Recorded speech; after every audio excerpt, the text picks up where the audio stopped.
Amanda says, I recently read an article that said our biggest meal of the day should be eaten at lunch because our digestion is at its peak then. I have heard before our biggest meal of the day should be breakfast. I am guilty of making my biggest meal for dinner. What do you think? Okay, Amanda. So this question is super interesting, and it took me back to my notes of when I studied all the diet, not all probably, but dozens, over 100 dietary theories. And I, in the past several months, have been trying to learn about traditional Chinese medicine, TCM, a little bit more as well, just out of personal interest, because you guys know I'm a nerd and I always like to keep learning. So I think I'm going to present several different schools of thought here. First of all, it's important when we say digestion, what we really mean is two things.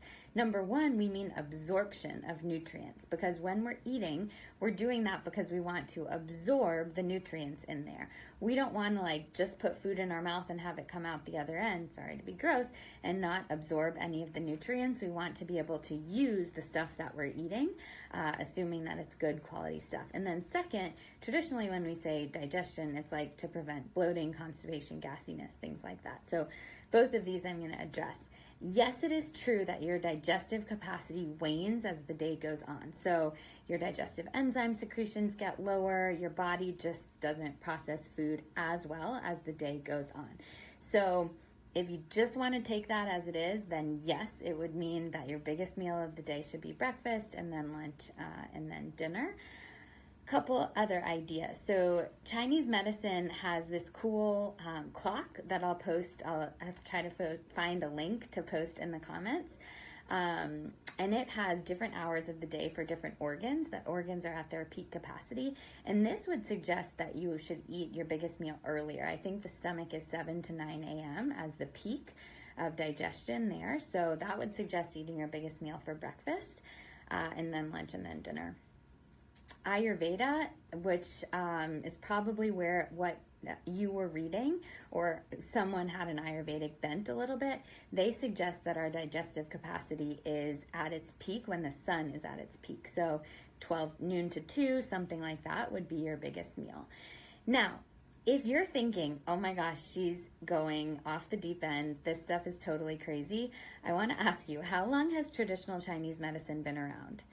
I don't know the answer to that, but it's a heck of a lot longer than Western medicine. So I love Western medicine. I support Western medicine. I'm not anti-Western medicine, but I do think we need to learn from things that have been around for centuries and centuries and have been proven to work over time. So that's why I have interest in this kind of stuff and why I'm bringing it into this context. Now, if we look at the lion's share wellness medicine, which clearly has been around for centuries, I would also add two things. One is that our willpower wanes later in the day. So to me, if I have, which I do, this bar of chocolate right here at my desk, and I want to eat a square right now, I'm going to eat a square, and that's going to be awesome. It's going to be fine. I'm going to move on. But if I eat this square of chocolate at 11 p.m. when my willpower is down and I'm still trying to work or something like that, I'm going to probably eat this whole chocolate bar. And that is not something that I want to do on most occasions. So we have to take our willpower into consideration. If that's something that is in the equation for you, think about that your willpower is stronger. And then second, and most importantly, think about what makes you feel the best.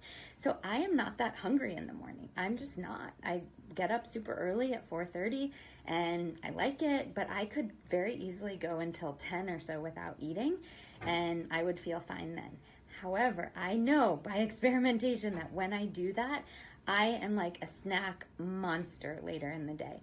I snack like crazy. I can't control myself. And that's because my blood sugar has been so unstable in the morning because I haven't eaten. And so that's just how my body works. I need to start the day with something pretty not heavy, but more heavy than I would like, because I would like to just have water in the morning. I need to have protein and fat in the morning, and that makes me feel so much better during the day. And then for me, I don't like to have a big meal at lunch, because even if it's well balanced, I'll kind of feel tired and sluggish in the afternoon when I'm seeing clients, and I don't want to do that either. So I prefer to have a bigger breakfast, a smaller lunch, and then a bigger dinner. And that's just what works for my body. Taking into account all these different things that I've said, my final recommendation is just to know your body best and experiment with it a little bit on your own. So very last suggestion on this, if you're worried about digestion in the second way, like bloating, constipation, stuff like that none of us like to experience or talk about, I'll have you do 2 things before you eat. Number 1 is 4-7-8 breathing, or just taking a few deep breaths. 4-7-8 breathing is breathe in for 4, hold for 7, breathe out for 8, and do that 3 times. That engages your parasympathetic nervous system, which is the rest and digest. So your digestive capacity will actually be better if you just do that 3 times. I think that's the coolest thing ever. So 4-7-8 breathing, 3 cycles of that. And number 2, I know you're going to hate this, but take away external stimuli, computer, phone, TV, whatever else you're doing while you're eating, because that tells our body we're stressed. Even if you're not mentally stressed, that's just a stressor for your body, and then that takes away energy from your digestive system. So 4-7-8 breathing, remove other stimuli.